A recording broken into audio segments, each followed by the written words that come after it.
And now, it's time for another Dice Tower review with Tom Vasel.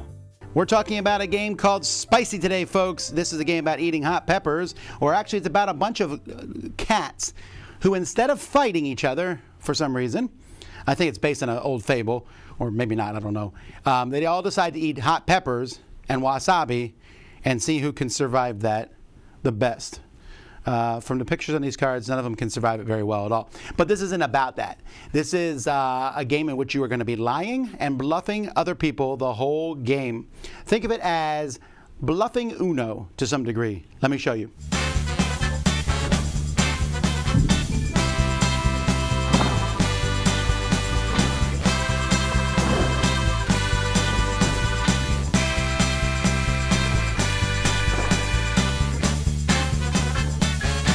In this game, players are going to have cards from a deck here that has 3 different suits in it. We have wasabi and chili and pepper, and these cards are numbered from 1 to 10. There's also a couple wild cards.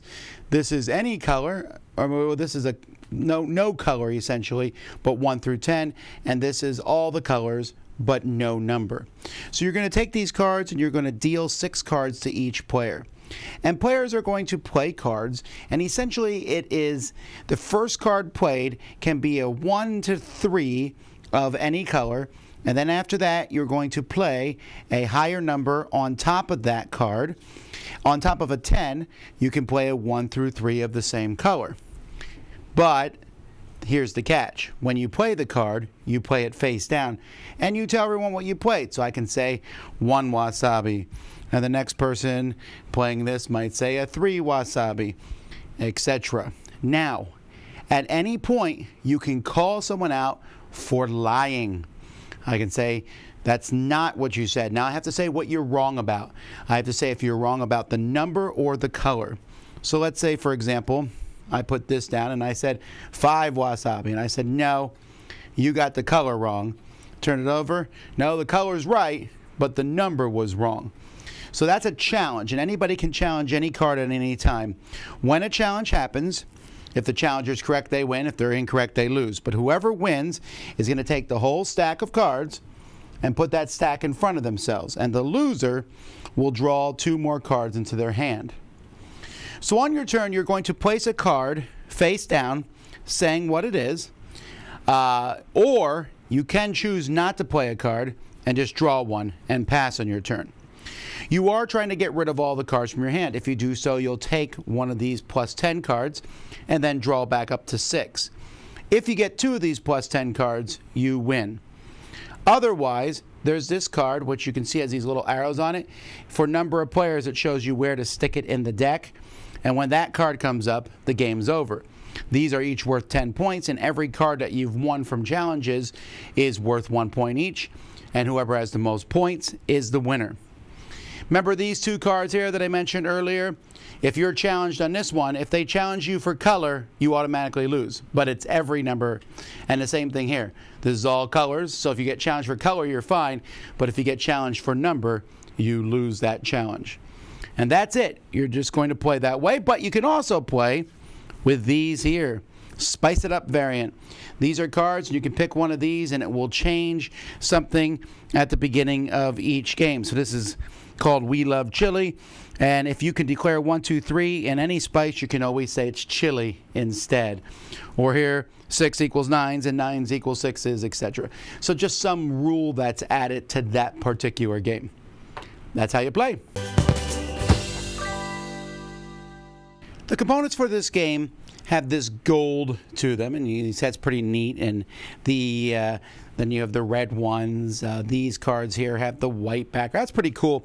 Although it's a little easy, you can see there's already a little bit of nicking on these cards. So that I'm a little concerned with. The cards probably could have been better quality. You may have to sleeve these. The artwork I really like. It's this neat, kind of authentic looking artwork, but it's kind of silly where you see the different, these cats are weeping tears as the peppers get higher and higher, and this cat's just going berserk here at the 10. I don't know why I find that so funny, but it just is. But yeah, I like the artwork a lot in this. It all goes into a very small box with a lid, thankfully. Bluffing Uno is an apt description of this game. It is, you're playing cards down, trying to get rid of the cards from your hand, and lying like all get out. Yes, you could not lie, but you probably won't win very much. You might have the cards you need, but eventually you're going to get to the position where I don't have the card to need to play it down. I could draw another card, but if you keep drawing cards, I guess you could win without lying if you make other people think you're lying.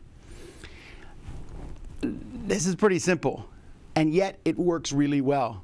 My family enjoyed it because it was just fun to try to call each other's bluffs all the time. There's 3 suits. The chance of you having the right suit is only 1 out of 3. Maybe you have a lot of cards in your hand. You're probably not lying. Sometimes I would lie at the very beginning when I have a full hand of cards because everyone's going to believe me. But then my kids caught on to that, and then they're calling me out for lying. But then I would act very nervous putting out a card, and they call me out. It's just silly fun. And sometimes silly fun works really well. Like I said, I'm not so sure on the nicking of the gold edges, but I do like the gold cards. I like the theming. The spicy theming is silly. And I like those extra rule cards that are in the thing. They kind of change it up just enough. This is not going to be one I think that a lot of gamers are going to like, but this is the kind of game I could see being sold in the mass market. And this is the kind of game I think you could play at the holidays. I'm glad we're talking about it now because this could be a stocking stuffer. Just sit there. It's an easy game to teach. You have people who are like, oh, no, that's too complicated. Play spicy. And even though I tend to like games with more complexity to them, I think this one's too easy. That whole am I lying or not? I tend to like that in games. A very popular game called Coup is like that. This is very similar to Coup. It's like Coup Uno, but I think this one's easier to understand because everyone understands you put the same color down with a higher number. That's it. So this is definitely not going to be everyone's cup of tea, but I, for one, enjoyed this with my kids. We had a lot of fun, so I can recommend Spicy. I'm Tom Vasel. We'll see you next time. Dice Tower Judgment approved.